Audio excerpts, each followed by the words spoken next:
The Quest for fairy পাওয়ার। একদিন ELISA নামের এক তরুণী, যিনি এক ছোট্ট গ্রামে বাস করতেন, জানতে পারলেন যে তার মধ্যে বিশেষ এক শক্তি রয়েছে। গ্রামবাসীরা তাকে শুধু একটি সাধারণ মেয়ে হিসেবে জানত, কিন্তু এলিসা জানত সে কিছুটা আলাদা।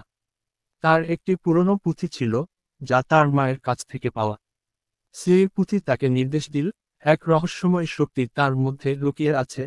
এটি হলো ফেয়ারি পাওয়ার, একটি অলৌকিক শক্তি যা পৃথিবীর সমস্ত ভালোবাসা, শান্তি এবং শক্তি নিয়ন্ত্রণ করতে সক্ষম। এলিসা জানত এই শক্তি পেতে হলে তাকে একটি বিপজ্জনক অভিযান শুরু করতে হবে। তার লক্ষ্য ছিল ফেয়ারি ফরেস্ট, যেখানে সেই শক্তি লুকিয়ে আছে, কিন্তু সেখানে পৌঁছাতে গেলে তাকে ভেতরের গুপ্ত জাদু এবং অমিত শক্তির রক্ষকরা পেরোতে হবে। এলিসা নিজের যাত্রা শুরু করার পর সে মেটেছিল তিনজন রহস্যময় সরকারি নিয়োগ, একজন অভিজ্ঞ তরুণ যিনি প্রকৃতির শক্তি নিয়ন্ত্রণ করতে পারতেন, মায়া, এক দক্ষ তীরন্দাজ যার লক্ষ্য কখনোই ভুল হতো না, এবং ভ্যালোর, একটি পুরনো যোদ্ধা যিনি নানা ধরনের যুদ্ধে অভিজ্ঞতা অর্জন করেছিলেন। তারা সবাই একত্রিত হয়ে এলিসাকে সাহায্য করার জন্য রাজি হলেন, কারণ তারা জানত ফেয়ারি পাওয়ার পৃথিবীতে অন্ধকার থেকে মুক্ত করতে পারে।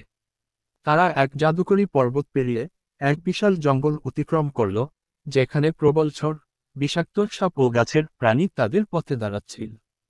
তাদের সম্মিলিত শক্তি এবং বন্ধুত্বের কারণে তারা সবকিছু কাটিয়ে এগিয়ে চলছিল। অবশেষে তারা পৌঁছালো ফেয়ারি ফরেস্টের গেটে, যেখানে এক প্রাচীন পাহাড়ি পাথরের দরজা ছিল। সেখানে রক্ষক হিসেবে ছিল ফেয়ারি প্রোটেক্টর, এক রহস্যময় সত্তা যার মুখ কখনোই দেখা যায়নি। সে তাদের চ্যালেঞ্জ জানিয়ে বলল, যদি তোমরা সত্যিই ফেয়ারি পাওয়ার অর্জন করতে চাও, তোমাদের তিনটি কঠিন পরীক্ষা পার করতে হবে। প্রথম পরীক্ষা ছিল প্রকৃতির পরীক্ষা। এলিসা ও তার সঙ্গীরা এক প্রবল ঝড়ে পড়ে নিস্তব্ধ অরণ্যে প্রবাহিত হতে থাকা সময়ের স্রোতকে অতিক্রম করে তারা প্রকৃতির শক্তিকে জয় করে। দ্বিতীয় পরীক্ষা ছিল যুদ্ধের পরীক্ষা। তাদের বিরুদ্ধে এক ভয়ঙ্কর দানব আক্রমণ করল। ভেলোর তার প্রাচীন যুদ্ধের কৌশল ব্যবহার করে দানবকে পরাস্ত করল। তৃতীয় পরীক্ষা ছিল হৃদয়ের পরীক্ষা। এলিসা এক গভীর অরণ্যে প্রবেশ করে এবং সেখানে নিজের শক্তির প্রকৃত রহস্য আবিষ্কার করে।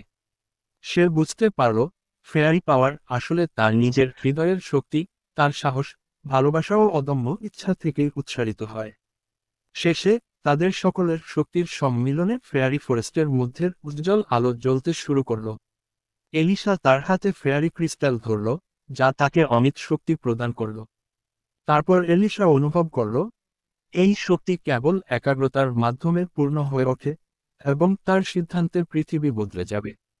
সে এক মন্ত্র পড়ল, যা পৃথিবীর চারপাশে শান্তি এবং ভালোবাসা ছড়িয়ে দিল। এলিসা ও তার বন্ধুরা ফিরে এল তাদের গ্রামে। ফেয়ারি পাওয়ারের শক্তি শুধু তাকে নয়, বরং পুরো পৃথিবীতে ভালোবাসা, শান্তি ও সমঝোতার দিকে নিয়ে এল। গ্রামবাসীরা তার নতুন শক্তি উপলব্ধি করে, আর এলিসা বুঝতে পারল এটি শুধু একটি যাত্রা নয়, এটি পৃথিবীর প্রত্যেকটি জীবের জন্য একটি নতুন আশার সূচনা।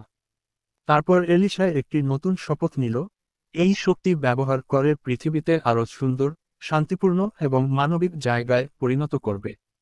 এভাবে শেষ হল দ্য কোয়েস্ট ফর ফেয়ারি পাওয়ার, যেখানে এক তরুণী তার সাহস, বন্ধুত্ব এবং ভালোবাসার মাধ্যমে বিশ্বের সবচেয়ে মহৎ শক্তি অর্জন করল এবং পৃথিবীতে এক নতুন আলোর দিকে নিয়ে গেল।